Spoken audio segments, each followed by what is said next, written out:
इस वीडियो को देखिए और इन तस्वीरों को भी। सरसरी नजर से आप देखेंगे तो आपको समझ में आ रहा होगा कि 500 रुपए के नोटों के जले हुए बंडल हैं। जी हाँ, अगर आप थोड़ा और गौर से देखेंगे तो शायद आपको लगेगा बहुत कुछ और भी है जिसे यहाँ लगी आग ने डैमेज कर दिया है। और वो क्या है, ये मैं आपके विवेक पर छोड़ता हूँ। यही वो जला हुआ कैश है जिसकी चर्चा इस समय पूरे देश में हो रही है। जी हाँ, ये तस्वीरें हैं दिल्ली हाई कोर्ट के जस्टिस यशवंत वर्मा के घर से मिले कैश की। ये मामला न्यायपालिका से जुड़ा है, न्यायाधीश से जुड़ा है, इसलिए हम सिर्फ उन्हीं तथ्यों पर बात करेंगे जो अदालत की आंतरिक जांच के बाद सामने आए हैं या फिर जो मीडिया में उपलब्ध हैं। दिल्ली हाई कोर्ट के चीफ जस्टिस डीके उपाध्याय ने इंटरनल इंक्वायरी के बाद सुप्रीम कोर्ट को 21 मार्च को एक रिपोर्ट सौंपी। इसके बाद जस्टिस खन्ना ने शनिवार रात ही इन हाउस जांच के लिए 3 सदस्यीय कमेटी गठित कर दी और 22 मार्च देर रात को 25 पन्नों की इस रिपोर्ट को सार्वजनिक कर दिया गया। इसमें दिल्ली हाई कोर्ट के chief justice, Delhi police commissioner की रिपोर्ट, जस्टिस वर्मा के पक्ष के साथ ही जले हुए कैश की फोटो और वीडियो शामिल हैं। रिपोर्ट के साथ ही ये 3 तस्वीरें भी जारी की गई हैं। इनमें 500 रुपए के जले हुए नोटों के बंडल दिखाई दे रहे हैं। इस रिपोर्ट को पढ़कर जो आपको बताने जा रहा हूं उसे सुनकर आपके सारे सवालों के जवाब मिल जाएंगे। सवाल कि 14 मार्च को जस्टिस वर्मा के घर पर आग लगने के बाद क्या कुछ हुआ? फायर ब्रिगेड को किसने सूचना दी? फायर ब्रिगेड को जस्टिस वर्मा के घर आग बुझाने के दौरान क्या कुछ मिला? इंक्वायरी कमेटी के सामने पेश हुए जस्टिस वर्मा ने कैश पर क्या सफाई दी? और इस रिपोर्ट के बाद chief justice of India Sanjeev Khanna ने वो कौन से 3 सवाल हैं जो जस्टिस वर्मा से पूछे और वो कौन से 3 निर्देश हैं जो जस्टिस वर्मा को दिए गए जस्टिस खन्ना की ओर से? इस रिपोर्ट के बाद अब आगे क्या कुछ होने जा रहा है, आइए एक एक करके इस पर बात करते हैं। सबसे पहले बात दिल्ली पुलिस की, जिसे ये सूचना मिलती है सबसे पहले कि जस्टिस यशवंत वर्मा के बंगले में आग लग गई है। पुलिस ने हाई कोर्ट के चीफ जस्टिस की रिपोर्ट में बताया कि 14 मार्च की रात 11:45 पर पीसीआर को जस्टिस वर्मा के 30 तुगलक क्रिसेंट बंगले में आग लगने की जानकारी मिली। 2 दमकल वाहनों को फौरन बुलाया गया। आग कोठी की 4 दीवारी के कोने में स्थित एक कमरे में लगी थी। इन्हीं लगे कमरे में सुरक्षाकर्मी रहते हैं। शॉर्ट सर्किट की वजह से आग लगी और उस पर काबू पाया गया। आग बुझने के बाद कमरे में अधजले नोट की 4 से 5 बोरियां मिली है। आग की जानकारी निजी सचिव ने दी थी जस्टिस के। तो जस्टिस उपाध्याय की रिपोर्ट में दिल्ली पुलिस ने मान लिया कि जस्टिस वर्मा के बंगले में जिस हिस्से में आग लगी वहां पर भारी मात्रा में कैश रखा हुआ था। इसी के साथ घटना के बारे में हासिल जानकारी और उनकी जांच के आधार पर जस्टिस डीके उपाध्याय ने अपनी रिपोर्ट में लिखा है। इसे ध्यान से सुनिएगा। उन्होंने अपने बारे में कहा है कि किस तरीके से उन्हें यह सूचना मिली और किस तरीके से आगे बढ़े वो उसको लेकर। 15 मार्च को मैं होली की छुट्टी के चलते लखनऊ में था, जस्टिस उपाध्याय कह रहे हैं, और शाम 4:50 पर दिल्ली पुलिस के कमिश्नर ने उन्हें फोन किया। बताया कि 14 मार्च की रात को 11:30 पर जस्टिस वर्मा के बंगले में आग लग गई। कॉल जस्टिस वर्मा के निजी सचिव ने की थी। सचिव को आग लगने की जानकारी आवास में कार्यरत नौकर ने दी थी, जिसे कमरे में आग लगने की जानकारी मिलती है और गार्ड रूम बगल में है। स्टोर रूम आमतौर पर बंद रहता है। मैंने अपने रजिस्ट्रार को मौके पर भेजा, जिसने बताया कि कमरे में आग लगी, वहां ताला नहीं था। 16 मार्च की शाम दिल्ली पहुंचने पर मैं आपसे, यानी उन्होंने कहा कि मैं सीजीआई से मिला। ये एड्रेस करते हुए लिखा गया चीफ जस्टिस को।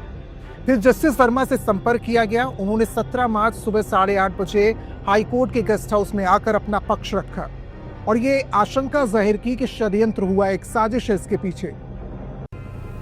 जस्टिस उपाध्याय कहते हैं कि मेरी जांच के मुताबिक प्रथम दृष्टया जिस कमरे में आग लगी वहां किसी बाहरी की प्रवेश होना संभव नहीं है, यानी कि ये बहुत कम पॉसिबिलिटी है। हालांकि वो नकार रहे हैं कि बाहर से कोई व्यक्ति यहाँ पर आया होगा। केवल बाहर रहने वाले जो व्यक्ति हैं, नौकर हैं, सीपीडब्ल्यूडी के कर्मचारी हैं, वही यहाँ पर जा सकते हैं। इसलिए मेरी राय यह है, जस्टिस उपाध्याय कहते हैं कि मेरी राय यह है कि इसकी गहनता से जांच होनी चाहिए। एक तरफ ये रिपोर्ट तैयार करने वाले जस्टिस उपाध्याय गहनता से जांच किए जाने की मांग कर रहे हैं, तो वहीं जस्टिस वर्मा ने अपनी सफाई में कहा कि जो वीडियो दिखाया गया है ये वैसा नहीं है जैसा उन्होंने देखा था और ये उनके खिलाफ कोई साजिश है। जस्टिस वर्मा ने दिल्ली हाई कोर्ट के चीफ जस्टिस को सौंपे अपने जवाब में कहा कि 14 और 15 मार्च की दरमियानी रात बंगले के स्टाफ क्वार्टर के पास स्टोर रूम है जहां आग लग गई। कमरा पुराने फर्नीचर, बोतल, क्रॉकरी, गद्दे, बागवानी उपकरण और सीपीडब्ल्यूडी की सामग्री रखने जाने के लिए इस्तेमाल होता है। कमरा खुला रहता है, इसमें स्टाफ क्वार्टर के कई लोग आ सकते हैं। ये मेरे मुख्य आवास से अलग था। घटना के दिन जस्टिस वर्मा कहते हैं कि वो और उनकी पत्नी भोपाल में थे और उनकी बेटी और वृद्ध मां घर पर मौजूद थे। वो ये कहते हैं कि 15 मार्च की शाम पत्नी के साथ दिल्ली लौटे। आग लगने की सूचना उन्हें आधी रात में बेटी और निजी सचिव ने दमकल विभाग को फोन किया और उनको बताया। आग बुझाने के दौरान सभी स्टाफ और मेरे घर पर सदस्यों को सुरक्षा कारणों की वजह से घटनास्थल से दूर रहने के लिए कहा गया। आग बुझाने के बाद में वहां वो गए। उन्हें वहां पर कोई नकदी, कोई पैसा, ये जिस तरह का वीडियो नजर आ रहा है, उन्हें इस बाबत कोई जानकारी नहीं है। ऐसा कुछ नहीं दिखा। मैंने और ना मेरे परिवार ने, किसी सदस्य ने उस स्टोर रूम में नकदी देखी। कोई राशि मेरी नहीं है, ये कह रहे हैं जस्टिस वर्मा। 15 मार्च की शाम दिल्ली लौटने के बाद जस्टिस वर्मा कहते हैं कि आपका पहला फोन आया, यानी जस्टिस खन्ना का पहला फोन पहुंचता और वो आपके पास पर्सनल प्रोटोकॉल सेक्रेटरी भी घटनास्थल पर आए थे। ये जानकारी है। कोई नकदी नहीं मिली, ये बात उस रिपोर्ट से स्पष्ट है जो मुझे सौंपी गई। अगले दिन अदालत शुरू होने से पहले आपने पहली बार ये वीडियो और तस्वीरें मुझको दिखाई। आपसे और पुलिस आयुक्त से जो रिपोर्ट मुझे मिली है, जो वीडियो मिला है, उसे देखकर मैं स्तब्ध हूं, शॉक्ड हूं, क्योंकि इसमें दिखाया गया दृश्य घटनास्थल से मेल नहीं खाता। जस्टिस वर्मा कहते हैं कि घटना के बाद मैं और मेरा परिवार मौजूद था। जिस तरह की जांच रिपोर्ट के बाद तस्वीरें और फैक्ट सामने आ रहे हैं, वो उससे मैच नहीं करते हैं जो उन्होंने देखा। इसी कारण मैंने पहली बार कहा था कि मुझे फंसाने और मेरी छवि को धूमिल करने की कोशिश हो रही है।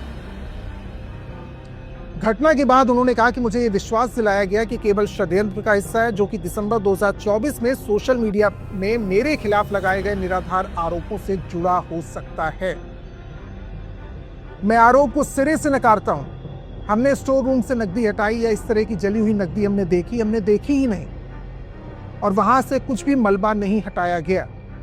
तो जस्टिस वर्मा कहते हैं कि एक जज के लिए जो उसकी इमेज है, उसकी प्रतिष्ठा है, उससे बढ़कर कुछ नहीं होता। ये घटना मेरे लिए बहुत नुकसान पहुंचाने वाली, और मेरी जो वर्षों की मेहनत है, जो मेरी साख है, मेरी इमेज है, उसको डेंट पहुंचाने वाली है। जस्टिस वर्मा ने अपनी सफाई में काफी कुछ कहा। ऐसे में सवाल उठता है कि आगे की राह क्या होगी। जो आपके जहन में सवाल होगा कि इस रिपोर्ट के आने के बाद आगे क्या हो सकता है, वो मैं आपको बताऊं। उससे पहले ये जानना जरूरी है कि इससे पहले जस्टिस वर्मा क्या विवादों में आ चुके हैं। जी हाँ, एक मामला है साल 2018 का। 2018 में गाजियाबाद की सिंभावली शुगर मिल में गड़बड़ी के मामले में जस्टिस वर्मा के खिलाफ सीबीआई ने एफआईआर दर्ज की थी। एक मीडिया रिपोर्ट के मुताबिक ओरिएंटल बैंक ऑफ कॉमर्स ने गड़बड़ी मिल रही की शिकायतों के बाद ये आरोप जब लगाया, तो शिकायत में कहा गया था कि शुगर मिल ने किसानों के लिए जारी किए गए 97 करोड़ 85 लाख रुपए के लोन का गलत इस्तेमाल किया है। जस्टिस वर्मा उस समय कंपनी के नॉन एग्जीक्यूटिव डायरेक्टर में से एक थे। इस मामले में सीबीआई ने जांच शुरू की। हालांकि जांच धीमी रही। फरवरी 2024 में अदालत ने सीबीआई को ये जांच बंद करनी पड़ी और जांच दोबारा शुरू करने का आदेश आता है, लेकिन सुप्रीम कोर्ट ने इस आदेश को पलट दिया और सीबीआई की ये जो जांच है वो बंद हो गई। ये 2018 का मामला है। अब वापस बंगले में जो कैश मिला है उस मामले को लेकर लौटते हैं और जानते हैं कि जस्टिस वर्मा को लेकर क्या निर्देश दिए गए।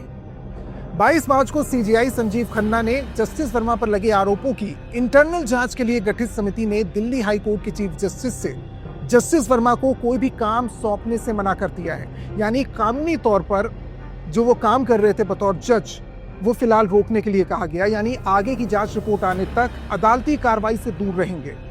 इसके साथ ही सीजीआई की ओर से जस्टिस वर्मा के लिए 3 निर्देश दिए गए।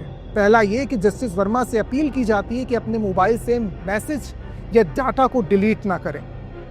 दूसरा ये कि पिछले 6 महीने में जस्टिस वर्मा की ऑफिशियल और पर्सनल कॉल डिटेल्स निकाली जाए। और तीसरा ये कि जस्टिस वर्मा के पर सिक्योरिटी ऑफिसर्स और उनके जो गार्ड हैं उनकी भी कॉल डिटेल्स निकाली जाए। इसके अलावा सीजीआई संजीव खन्ना ने इस मामले को लेकर 3 अहम सवाल पूछे और ये बहुत ध्यान से सुनना चाहिए। जो जस्टिस वर्मा के ऊपर आरोप लगे उसके बाद सीजीआई ने सवाल पूछे। पहला सवाल ये कि घर के परिवार में मिले इतने कैश को लेकर जस्टिस वर्मा कैसे जस्टिफाई कर सकते हैं। दूसरा ये कि जितनी भी रकम मिली है जस्टिस वर्मा ये बताएं कि उसका सोर्स क्या है, यानी जो रकम इतनी मिलती है क्या वो वैध तरीके से कमाई हुई रकम हो सकती है। और तीसरा ये कि 15 मार्च की सुबह किस व्यक्ति ने जले हुए नोटों को कमरे से हटाया। तो इन सवालों के जवाब आगे तय करेंगे कि जस्टिस वर्मा का भविष्य क्या हो सकता है। लेकिन सबसे बड़ा सवाल ये उठता है कि जस्टिस यशवंत वर्मा पर अधिकतम कार्रवाई क्या हो सकती है, क्योंकि इससे पहले जब नोटों की गड्डी मिलने की खबर आई तब खबर आई थी कि सुप्रीम कोर्ट इस मामले को लेकर गंभीरता से ले रहा है और जस्टिस वर्मा को इलाहाबाद हाई कोर्ट ट्रांसफर कर दिया गया है। इसके बाद भारी विरोध की खबरें आती हैं इलाहाबाद हाई कोर्ट से। यहाँ तक कि इलाहाबाद बार एसोसिएशन ये कहता है कि हंगामा करते हुए कहता है कि इलाहाबाद हाई कोर्ट कोई डस्टबिन नहीं है। हालांकि बाद में पता चला कि ट्रांसफर किया जाना और ये पूरा मामला ये दोनों अलग चीजें हैं, ट्रांसफर नहीं किया गया। खैर, अगर जजों पर कार्रवाई की बात करें तो आपको इस विषय में बहुत पेच नजर आएंगे। भारतीय संविधान ने न्यायपालिका की आजादी को बरकरार रखने के लिए और जजों को हटाने की प्रक्रिया को कठिन बना दिया। ऐसा इसलिए किया गया कि कोई भी सरकार या कोई राजनीतिक दल अपनी मर्जी से जजों को हटा ना पाए। अगर कोई जज वास्तव में अयोग्य साबित होता है तो संसद के पास उसे हटाने का पूरा अधिकार है। लेकिन अब तक किसी भी जज को हटाया नहीं गया। असल में न्यायपालिका देश के लोकतंत्र की एक महत्वपूर्ण संस्था है। ऐसे में इसके आजादी को लेकर, इसकी निष्पक्षता को लेकर संविधान में क्लियर प्रावधान किए गए हैं। सुप्रीम कोर्ट और हाई कोर्ट के जजों को आजीवन कार्यकाल नहीं दिया गया, लेकिन मनमाने तरीके से उन्हें हटाया नहीं जा सकता। किसी भी जज को हटाने की प्रक्रिया इम्पीचमेंट महाभियोग कहलाती है, जो बेहद कठिन है और जटिल है। अगर संविधान की बात करें तो अनुच्छेद 124(4) सुप्रीम कोर्ट के जजों को हटाने की प्रक्रिया बताता है, जबकि अनुच्छेद 217(1)(b) हाई कोर्ट के जजों के लिए यही प्रक्रिया लागू करता है। संविधान के मुताबिक जज को केवल 2 वजह से हटाया जा सकता है। एक तो ये कि वो अयोग्य है, दूसरा दुरुपयोग कर रहा है अपने पद का, और तीसरा ये कि भ्रष्टाचार में शामिल होना, नैतिक तौर पर कुछ गड़बड़ी करना, या ये भी हो सकता है कि मानसिक तौर पर, शारीरिक तौर पर आप काम करने में असमर्थ हैं, तो हटाया जा सकता है। और इसी को इम्पीचमेंट प्रोसेस ऑफ जज कहा जाता है। इसके लिए एक के बाद एक कई कदम होते हैं, जिसमें संसद के प्रस्ताव को भी ध्यान में रखना चाहिए। किसी जज को हटाने के लिए संसद में एक महाभियोग प्रस्ताव पेश किया जाता है। लोकसभा में प्रस्ताव पेश करने के लिए कम से कम 100 सांसदों के हस्ताक्षर होना जरूरी है। राज्यसभा में प्रस्ताव पेश करने के लिए कम से कम 50 सांसदों की मंजूरी जरूरी है।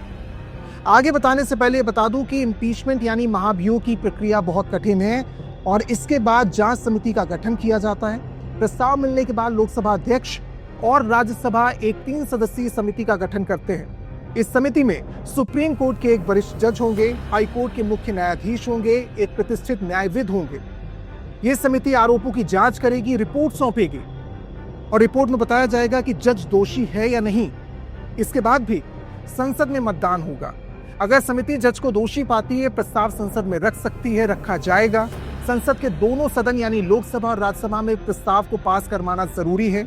इसे विशेष बहुमत, स्पेशल मेजॉरिटी से पारित कराना होगा, यानी सदन के कुल सदस्यों के 50% से अधिक और उपस्थित सदस्यों में कम से कम 2/3 सांसदों को इस पक्ष में वोट देना होगा।